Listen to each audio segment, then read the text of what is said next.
Nós éramos pendurados no pau de arara e chicoteados pelo choque elétrico, porque essas torturas não vinham separadas, elas estavam sempre juntas com outras também. Uma delas é que a gente fica com a bunda para cima, o corpo cai, porque a gente está pendurado, a cabeça cai e a bunda está toda encolhida, assim, a gente encolhe as pernas, os órgãos genitais ficam expostos e é ali que eles trabalham.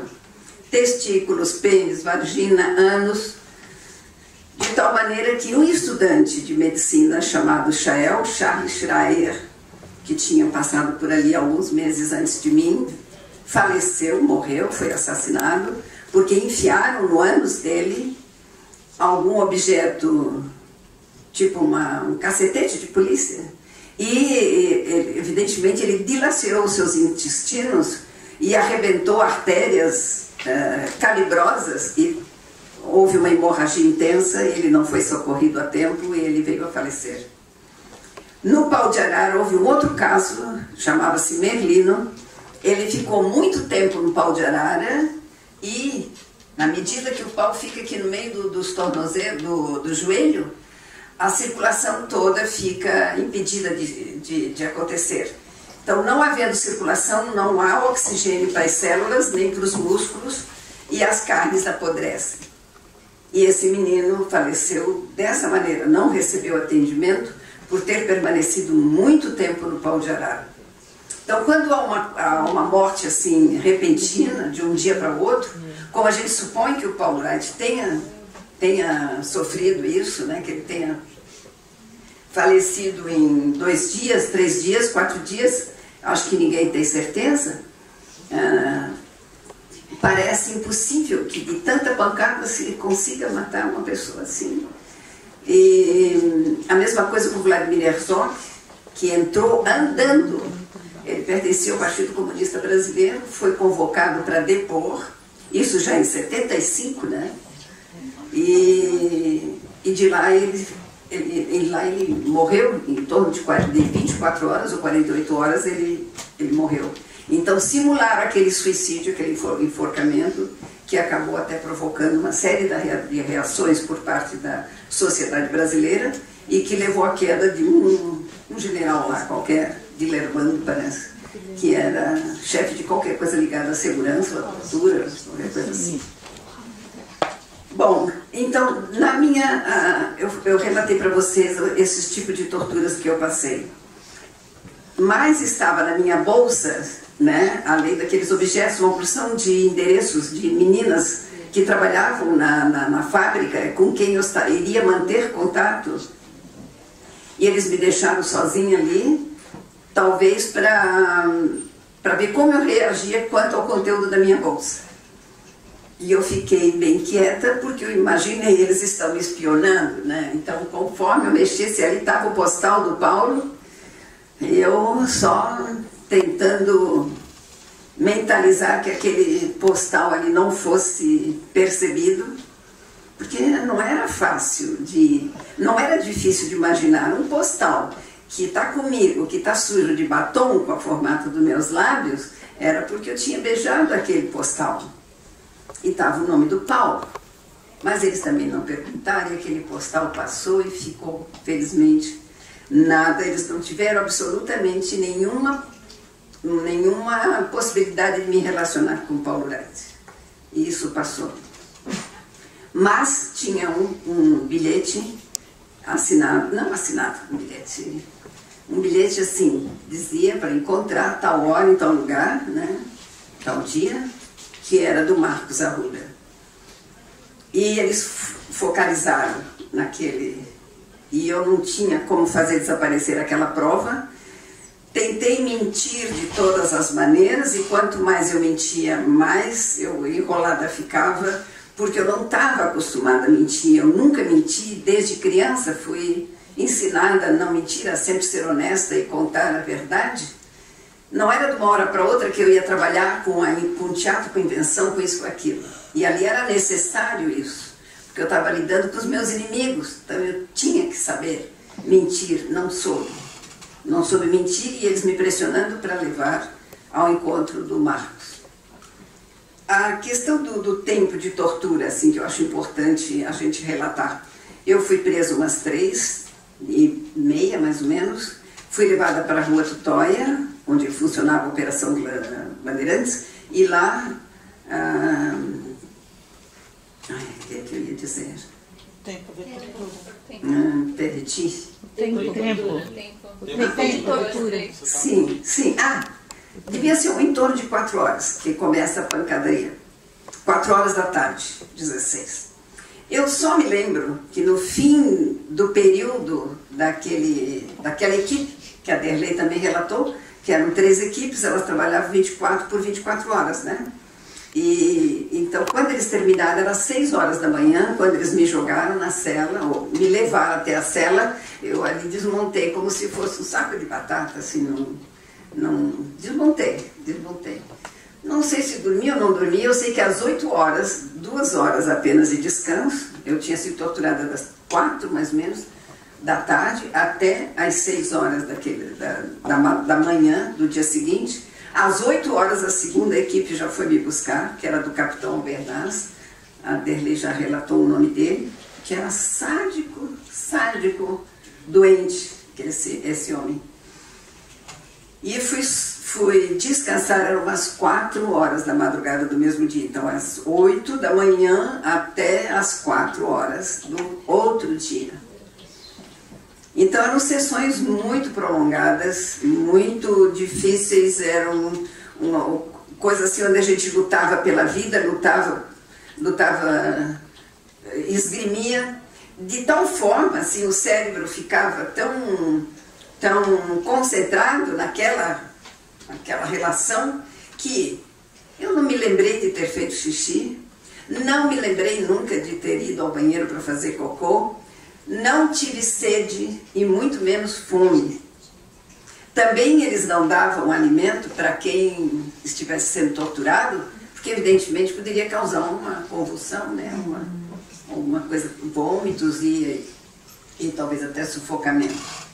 E o cérebro fica assim concentrado naquela situação.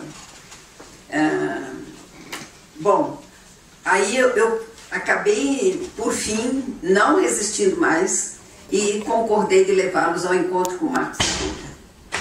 Durante o trajeto eu ia mancando por causa das palmatórias dos pés, que eu estava com uma bolha muito grande, né? Que durante uns 6 meses aquela bolha ainda durou. E eu estava andando com uma pata-choca, assim, né? Com o pé de lado, assim, eu não podia botar a palma dos pés no chão. E eu fui para aquele encontro com o Marcos. Como é que eu vou fazer para morrer? Como é que eu vou fazer para me matar? Eu não posso entregar o Marcos. Eu não podia entregar o Marcos de jeito nenhum. Mas eu estava caminhando para isso, eles atrás de mim, com as armas engatilhadas, e eu pensando, vou me jogar embaixo de um carro. Aí eu escolhi um carro. Não, um carro é pouco, pode não me matar, vou escolher um ônibus. Mas o ônibus é tão terrível, tão pesado. E assim eu fui tentando conversar comigo mesmo.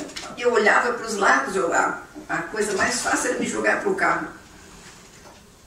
Mas eu não sei se o instinto de vida fala mais alto. Eu fui covarde e não consegui morrer pelo Marcos Arruda. Levei os policiais até o ponto de encontro e o Marcos se aproximou e foi preso. E o meu desespero em relação ao Marcos não era por ele, por um companheiro que eu estava acabando de levar a polícia ao encontro com ele, mas também porque eu me achei incapaz de continuar a luta. Eu comecei a me sentir indigna de lutar, de participar da luta do povo brasileiro contra a ditadura e pelo socialismo, por uma revolução socialista. Eu comecei a me sentir incapaz, eu não posso mais, eu também não podia mais encontrar com Paulo. Como é que uma mulher covarde como eu, que tinha sido tão frágil e não tinha sabido morrer até aquele momento, como é que eu poderia continuar na luta? Eu me sentia incapaz. Então esses eram os sentimentos. E essa, para mim, foi a maior tortura que dura até hoje e certamente vai morrer comigo. Mas não importa se isso foram os militares que fizeram comigo. Não importa, importa que eu mesma fiz comigo, e é uma situação que existia, eu passei por ela, mas felizmente não precisa não. Vocês têm, aqui tem que pegar. E felizmente eu não me deixei derrotar, eu continuei assim que eu me equilibrei novamente, mesmo dentro da cadeia, eu continuei a luta. É importante a gente estar numa situação de cerco e aniquilamento que é uma prisão. Nós estamos prisioneiros, os torturadores estão todos do lado de fora. Mas eu fiz o seguinte, o que é que eu pude fazer? Escrever cartas. Até algumas companheiras brincavam comigo, a Marlene é o Pero Vaz de Caminho aqui do nosso coletivo de mulheres. Porque eu escrevi e resolvi, porque foi assim, eu teria que prestar um depoimento frente ao tribunal militar, porque nós éramos julgados por um tribunal militar, nada de tribunal de júri popular, isso não existia, era um tribunal militar. Então as companheiras achavam que eu devia dar uma de ignorante, sem saber direito o que estava acontecendo. E eu fui. E a minha advogada falava muito que a doutora Marlene assim, assim, assado, que a doutora Marlene assim, assim, assado. E o juiz, quando deu a sentença, disse para a doutora Marlene a pena máxima do artigo dela, da lei 14 da Lei de Segurança Nacional. Eu disse, muito bem. Então, quando eu voltei para o presídio, eu disse, eu vou relatar tudo o que eu gostaria de dizer na cara daqueles caras lá, e não disse porque o coletivo de mulheres ali, das prisioneiras, achou que eu deveria falar o mínimo possível, porque não tinha plateia também, não tinha jornal, não tinha nada ali, nem televisão, nada que pudesse registrar. Quer dizer, ou ficar, sei lá, nem sei se eles registrariam. E, então, raciocinando dessa maneira, elas achavam que eu não deveria me aprofundar nessa questão, frente aos golpistas, né?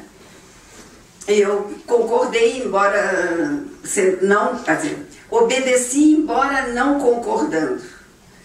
Tentei passar aquela figura, uma pessoa um pouco alienada.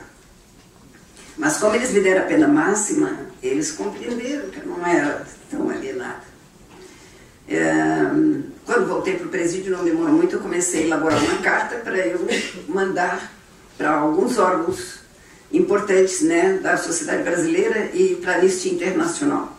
Aí a minha advogada disse, mas Marlene, porque eu pedi para ela levar para o juiz, auditor da auditoria de guerra.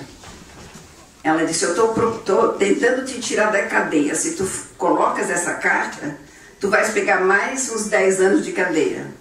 Eu respondi, eu pago mais 10 anos de cadeia, pago, mas essa carta tem que sair. E nem paguei 10 anos a mais, absolutamente, eu cumpri 2 anos e 4 meses, só um pouquinho mais, além da minha pena. Mas nem foi por causa dessa carta, porque os próprios militares, acho que nem deram pelota para aquilo ali, certo? Jogaram no lixo. Só que essa carta foi parar, e o Paulo Wright deve ter visto essa carta, e o irmão dele era o James Wright. Alguém aqui que é da Igreja Presbiteriana? Isso.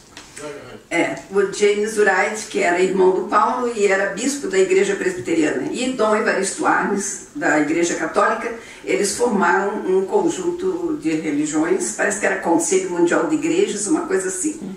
E eu também não sei quem que começou, e eu sei que foram se avolumando, as denúncias foram se avolumando, e uma das coisas que fez mudar a posição das igrejas, que a Igreja Presbiteriana aqui nessa Assembleia curvou a cabeça para os ditames do imperialismo norte-americano, porque queria a cabeça do Paulo Wright. Por quê? Porque ele se recusou a lutar na Guerra da Coreia.